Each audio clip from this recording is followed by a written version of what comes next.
Bismillahirrahmanirrahim. Assalamualaikum warahmatullahi wabarakatuh. Halo semuanya, perkenalkan nama saya Tasbita Najma Kaulan Syahida. Di sini saya akan menjelaskan tentang uji Cochrane. Nah, fungsi dari uji ini yaitu menguji ada atau tidaknya perbedaan proporsi antara kelompok data berhubungan berasal dari populasi yang sama yang merupakan perluasan dan juga merupakan perluasan dari uji McNemar.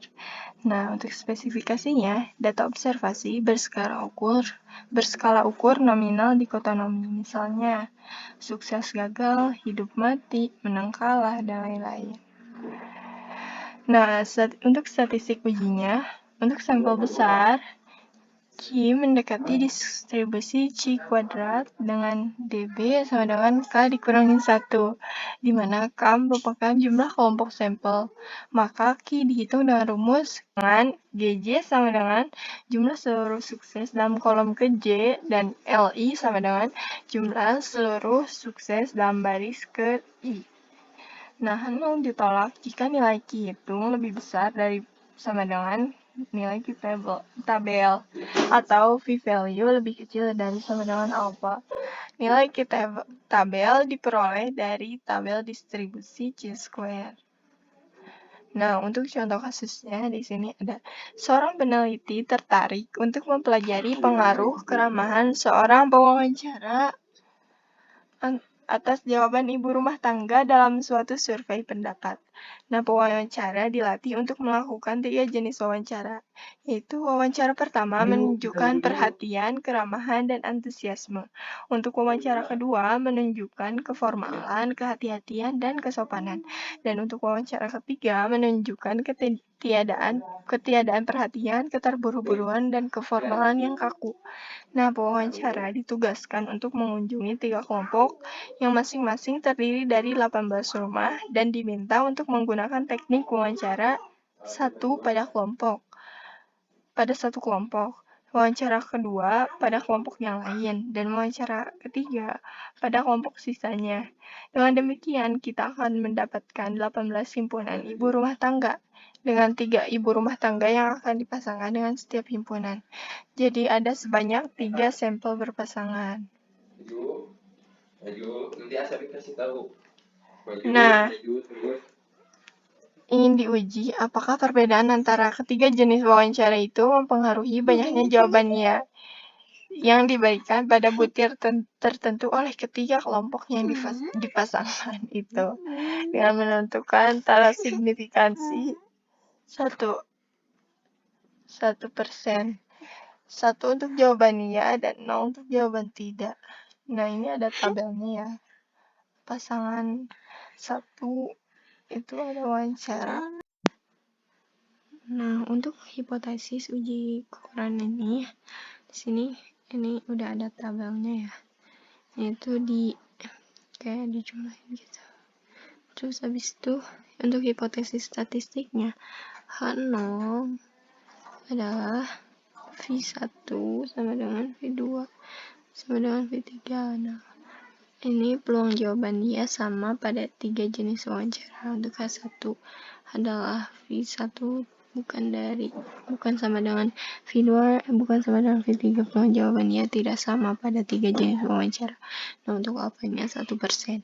Nah, untuk statistik ujinya Q sama dengan K-1 dikali K sigma J sama dengan 1 dikali GJ kuadrat dikurangi sigma K J sama dengan 1 dikali GJ di kuadrat per K N sigma I sama dengan 1 dikali LI min N sigma I sama dengan 1 dikali LI kuadrat sama dengan 3.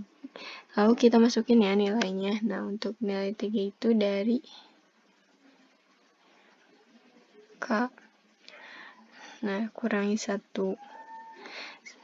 dikali 3 kali 347 dikurangi 99 kuadrat per 3 dikali 29 dikurangi 63.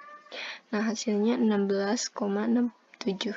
Untuk kriteria ujinya, H0 ditolak jika Q hitung lebih besar dari sama dengan Q tabel atau V value lebih kecil dari alpha. Berdasarkan hasil perhitungan di atas, Q hitung kan 16,67.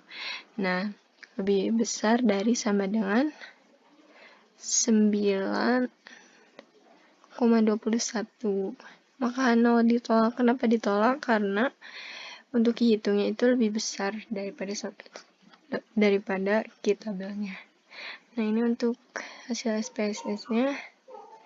Nah, untuk kesimpulannya, peluang jawaban ya berbeda pada ketiga jenis wawancara tersebut. Berdasarkan data, kita dapat menyebutkan bahwa metode wawancara 3 yang paling sedikit mendapatkan jawaban ya, sedangkan metode 1 dan 2 memiliki jumlah jawaban yang sama.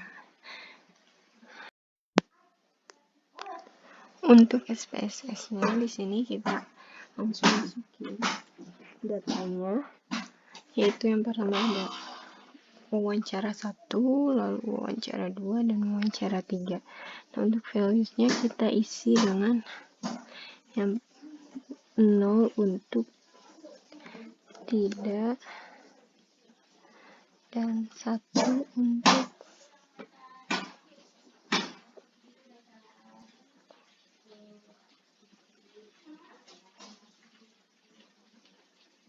dan sebenarnya.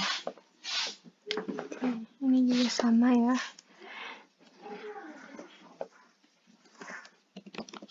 Ketiga juga sama.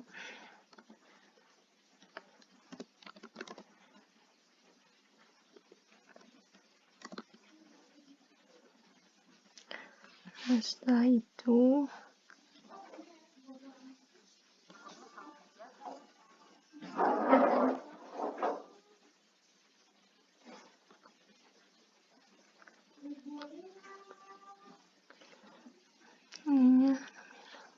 ini nominal, misalnya measure. Ini juga nominal. Lalu kita masuk ke data view. Kita masukkan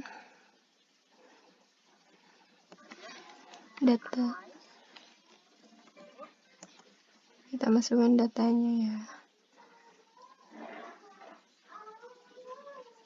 Wawancara 1.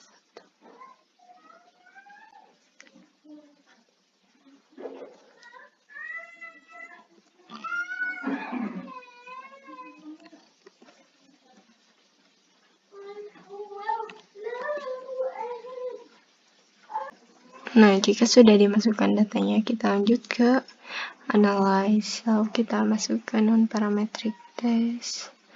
Lalu kita ke K-independent samples. Nah, langsung kita masukin ini.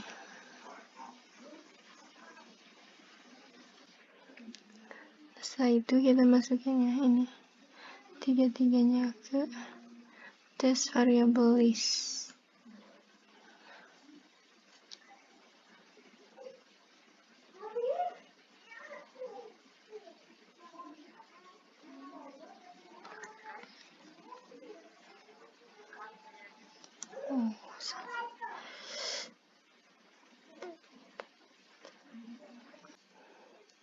Nah, setelah itu kita masukin ya ininya ke test variables. Nah, langsung kita pilih karena ini uji Cochrane, kita pilih ini ya. Oke. Nah, udah, ini hasilnya. Berdasarkan hasil SPSS didapatkan bahwa ini nilai Cochrane lebih besar daripada signifikan. Mungkin sekian dari saya, mohon maaf terdapat kesalahan.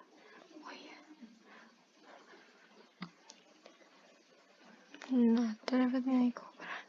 Mungkin sekian dari saya, mohon maaf bila terdapat kesalahan. Wassalamualaikum warahmatullahi wabarakatuh.